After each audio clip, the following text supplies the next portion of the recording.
goes by so slowly. Time goes by so slowly.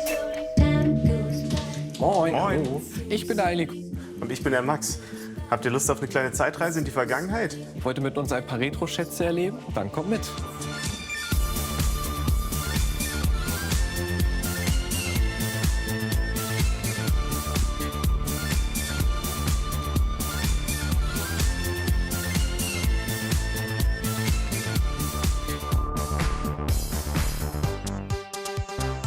Als wir zusammengezogen sind, haben wir auch beschlossen, wirklich den Alltag damit zu verbringen und das zu 100% zu leben. Da haben sich halt zwei Sammler getroffen und die Sammlung dann nahtlos aneinandergefügt. Das ist eine Leidenschaft, die wir beide auch vorher schon hatten, bevor wir uns kannten. Das ist ein sogenanntes Groschengrab und hier bleiben die meisten Gäste von uns zuerst hängen. Die bunten Lichter laden ein zum Glücksspiel von 1976. Hier oben muss man 30 Pfennig einwerfen und dann geht's auch schon los. Und man hat die Chance, direkt Kneipenkönig zu werden.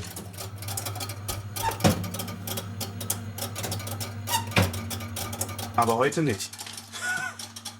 Es hat seinen Grund, dass die Geräte Groschengrab genannt wurden. 30 Pfennig hatte jeder über beim Warten auf die Currywurst und so schnell waren sie dann weg und in der Tasche vom Wirt.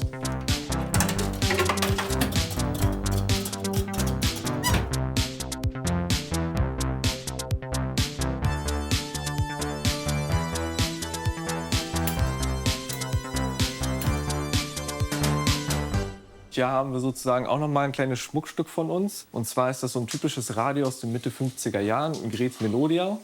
War halt für seine Zeit schon ein gutes Radio, schöne Mittelklasse. War halt ganz normal da, um halt normal Radio zu hören oder sich halt zum Beispiel aus den Lieblingsplatten aufzulegen. Zum Abspielen haben wir hier so ein schönes kleines Gerät aufgebaut namens Telefon. Das war damals nichts anderes als tatsächlich so ähnlich wie eine Schallplatte, nur dass es halt mit so einem Kunststoffband ist mit Rillen drauf auf dem Endlosband.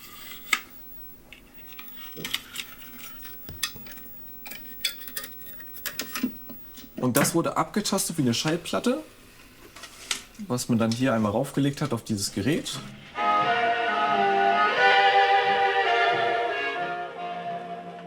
War damals auch die Konkurrenz zur Schallplatte, wenn man so möchte, weil 4 Stunden an Spielzeit, da konnte die Schallplatte natürlich mithalten.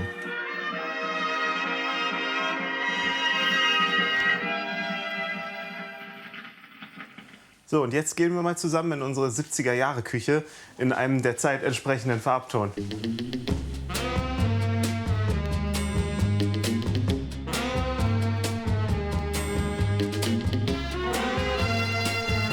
Hier kochen wir uns jetzt erstmal einen schönen Filterkaffee, wie das damals üblich war. Und ich mache uns jetzt, wie es so üblich war, über den Brotröstautomaten ein schönes Toastbrot.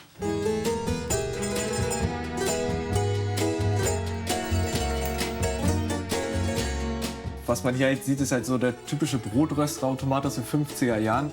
Damals war halt das Frühstück eigentlich ein Hochgenuss, weil man ihn halt in die Mitte des Tisches stellen konnte, man dann schnell einen Toast reinmachen konnte und dann direkt wieder auch gucken konnte, oh, ist er denn jetzt fertig? Nein, noch nicht. Und dann direkt weitermachen kann. Nur die Gabel nicht reinstecken, ne? So, den schönen 70er-Jahre-Filterkaffee gibt's jetzt. Wobei der Kaffee nicht ganz so alt ist. Das hier ist alles ein bisschen gemütlicher, entspannter, ruhiger und so beginnt man auf jeden Fall lieber den Sonntagmorgen. Das Faszinierende an den alten Geräten ist in erster Linie, dass die im Prinzip für die Ewigkeit gebaut sind. Keine Sollbruchstellen, wie man das so heutzutage kennt, dass die Sachen pünktlich nach 2 Jahren kaputt gehen, sondern die Mikrowelle hier ist eine der ersten, die es in Deutschland gab, zum Beispiel späte 70er. Und die funktioniert heute noch wie am ersten Tag. Und ist von der Bedienung hier wesentlich durchdachter. Hier vorne gibt es eine Skala, wo ich einstellen kann, welche Lebensmittel ich denn warm machen möchte und dann die Zeit entsprechend des Gewichts auch direkt anpassen kann.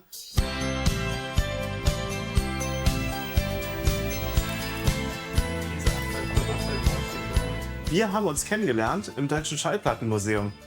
Und ja, haben wir uns auf Anhieb gut verstanden, weil wir beide irgendwie uns für die gleichen Dinge begeistern konnten, beziehungsweise was die Leidenschaften für alte Technik angeht, nahtlos aneinander anknüpfen konnten. Ich war immer eher so in den 80er und 90er Jahren beheimatet Und ja, du warst eher so in den 50ern, 60ern. Genau. Was mich so an die 50er und 60er halt wirklich fasziniert hat, war halt tatsächlich, wie man damals so einfache Probleme wie Radio und Fernsehen gelöst hat. Halt mit Technik, die halt schon relativ lange, seit den 20er Jahren da war, aber halt verfeinert hat.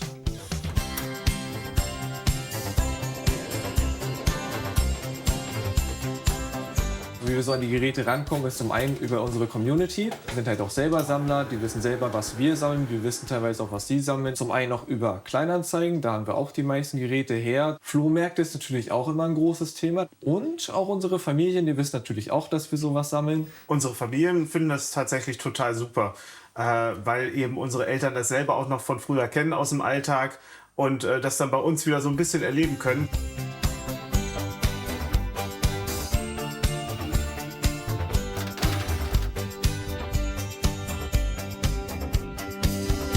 Was man sich jetzt als erstes fragt natürlich bei den ganzen alten Geräten, die wir hier noch im Einsatz haben, was haben wir eigentlich für eine Stromrechnung im Jahr? Und da kann ich beruhigen, es ist halb so wild. Wir haben zu zweit hier einen Verbrauch von 2700 Kilowattstunden. Und obwohl hier sowas wie Energieeffizienzklasse noch ein absolutes Fremdwort war, als der Kühlschrank neu war, geht das vom Energieverbraucher. Also der hier verbraucht jetzt ungefähr so viel wie ein moderner Side-by-Side-Kühlschrank, ist natürlich ein bisschen kleiner, aber ist absolut noch verhältnismäßig aus heutiger Sicht. Was wir da auch zu haben, zu den alten Kühlschrank, ist halt natürlich die originale Bedienungsanleitung. Die Anleitung war natürlich für die gnädige Frau damals gewesen. Was halt natürlich auch widerspiegelt, weil wir auch eine Spülmaschine haben, die auch in den 80ern noch damals Lady hieß. Für eine 50 Jahre alte Küche ist die echt noch gut in Schuss. Also neu im Geschäft wäre keine Option für uns gewesen. Und wir halten sie auf jeden Fall in Ehren. Die wäre fast auf dem Sperrmüll gelandet schon. So, dann gehen wir jetzt mal aus der Küche in unser Esszimmer.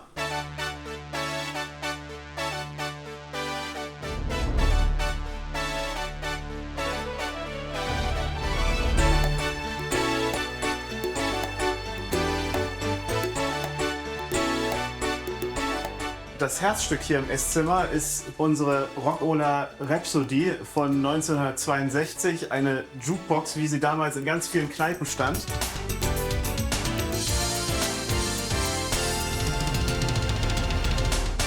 Noch komplett mit Röhrentechnik und voll mechanisch bestückt und mit 80 Schallplatten drin, also insgesamt 160 verschiedenen Songauswahl. Hier kann ich einfach mal 50 Pfennig einschmeißen und dann kann ich mir direkt einen Titel aussuchen.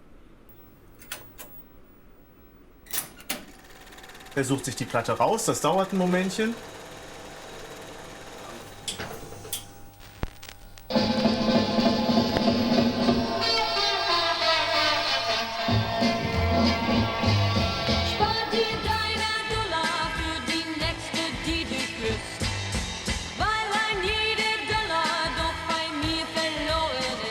Das gute Stück hier haben wir von einem sehr guten Freund von uns überlassen bekommen, der selber ein Museum hat und trotzdem genauso Platzprobleme mit seiner Sammlung hat wie wir.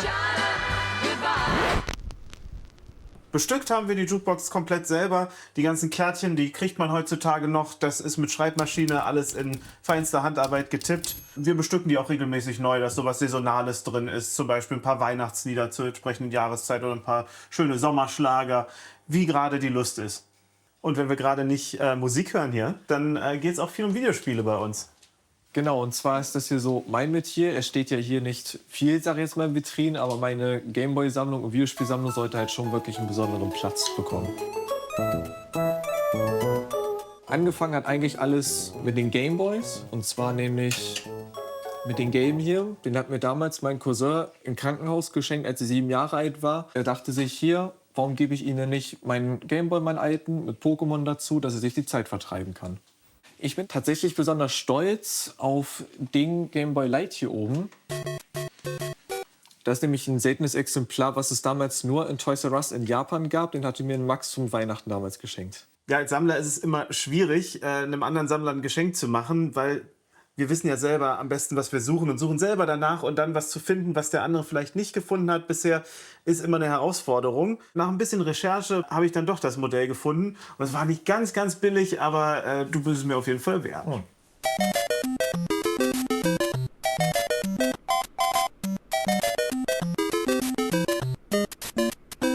diese Gameboy-Kamera, die kam in den 90ern raus, als es so den Game Boy Pocket und den Game Boy Color gab. Das war damals im Guinness-Buch der Weltrekorde die kleinste Digitalkamera der Welt. Und was man natürlich auch konnte, wenn man schon seine Bilder machen konnte, dass man die natürlich auch ausdrucken konnte mit dem Game Boy Drucker. Und mit dem Kabel konnte man den Game Boy dann einfach verbinden und dann noch seine Bilder ausdrucken. Und jetzt zeige ich euch noch mal so in Sachen Videospiele, bevor das überhaupt bei uns hier in die Wohnhäuser kam. Und zwar haben wir hier so einen schönen Automat von 1981, damals original mit Ladybug.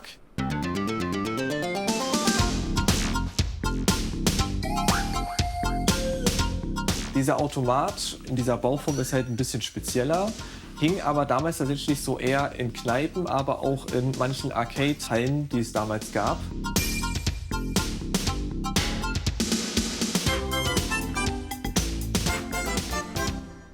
So, dann kommt doch noch mal mit in unsere gute Stube, wo die Ghetto Blaster Sammlung ihr Zuhause gefunden hat. Wie man hier schon sehen kann, die Wände sind voll mit Radios.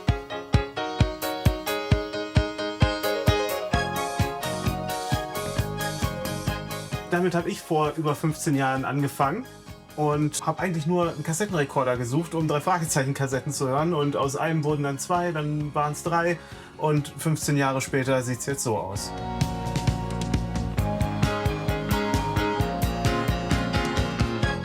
Das hier zum Beispiel wäre eins der ältesten Modelle hier.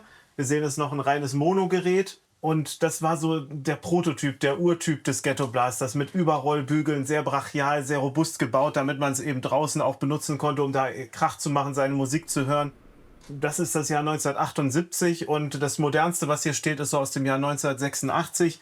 Das wäre dann hier das Gerät mit eingebauter Lichtorgel.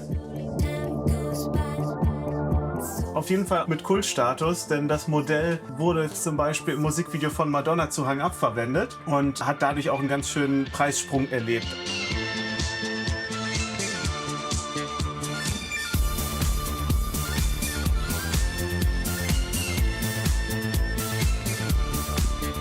Es gibt die verrücktesten Geschichten, wie hier die Geräte gelandet sind. Man muss ein bisschen kreativ sein mit den Suchbegriffen, die man eingibt. Zum Beispiel war dieses Gerät weder mit dem Schlagwort Madonna noch mit dem Schlagwort Ghetto Blaster eingestellt, sondern als Kassettenrekorder mit eingebauter Lichtorgel. So hat das kaum einer gesehen und ich hatte das Glück, dass ich den für einen relativ schmalen Taler dann bekommen konnte.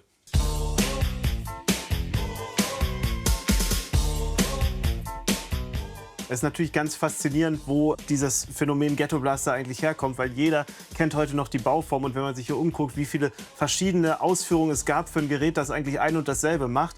Anfangs war es ja auch was ganz Besonderes, dass man draußen seine Musik den anderen präsentieren konnte, dass man gemeinschaftlich zusammengesessen hat. In den USA gab es ja auch ganz groß die Breakdance-Kultur, die ja auch viel von diesen Ghetto-Blastern profitiert hat und die ja auch geprägt wurden, die Hip-Hop-Kultur. Bis heute kennt man das ja quasi sinnbildlich für die 80er, dass da eben ein Ghetto-Blaster dabei steht.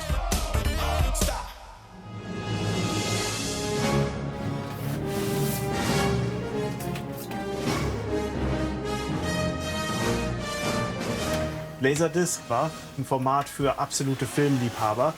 Von der Qualität her noch mal einen Zacken besser als Videokassetten. Aber wir sitzen ja auch und gucken Videokassetten. Das war halt ein zeitgenössisches Format und die Filme aus der Zeit funktionieren auch ohne 4K und Full HD und machen auch so genauso Spaß. Zu ihrer Zeit war die Technik, die hier steht, natürlich so Top of the Line, das Nonplusultra. Wenn man von Heimkino gesprochen hatte, hat man sowas gemeint. Also allein der Fernseher, der hier steht, lag bei einem Neupreis von 10.000 Mark und der Laserdisc-Player hat auch an den 4.000 Mark gekratzt, wenn ich mich recht entsinne.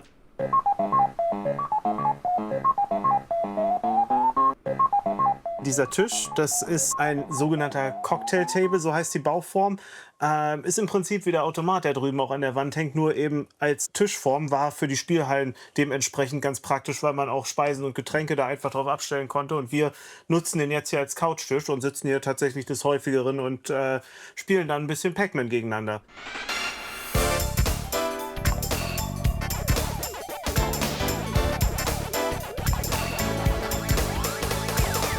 Das funktioniert dann so, dass man nacheinander spielt, also nicht gleichzeitig gegeneinander, aber dann kann der andere was zum Naschen holen.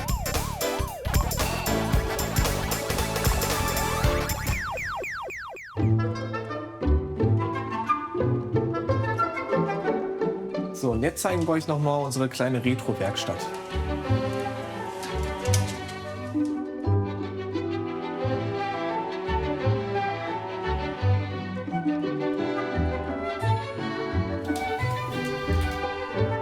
Das Wissen habe ich mir viel auch selber angeeignet, viel aber auch tatsächlich durch einen Befreundeten, der es damals in den 80er Jahren sogar auch gelernt hat, von 70er bis in die 80er, Radio- und Fernsehtechniker.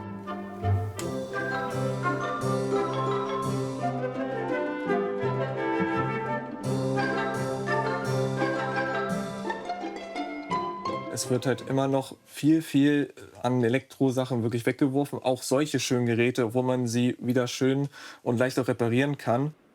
Die Qualität war damals, man hatte ein schönes gefertigtes Holzgehäuse, man hatte komplett Metall für das gesamte Innenleben. Die Lautsprecher waren auch relativ groß, hatten sehr guten Klang, die Geräte, aufgrund des Holzgehäuses. Die Intention daran ist halt wirklich, diese Geräte wieder zum Leben zu erwecken und sie auch zu erhalten. Die Tatsache, dass das ja alles im Alltag benutzt wurde, bevor wir geboren worden sind. Also wie der Alltag damals ausgesehen haben muss, das versuchen wir damit auch so ein bisschen für uns nachzuvollziehen. Und es entschleunigt auch. Insgesamt geht es uns darum, so ein kleines Refugium zu bauen mit dem Besten aus allen Jahrzehnten, aus dem letzten Jahrhundert im Prinzip. Und das ist auch so ein bisschen soweit die Entschleunigung des Alltags, uns das besonders gemütlicher machen zu können und eben die Highlights der letzten Jahrzehnte hier an einem Ort versammeln zu können.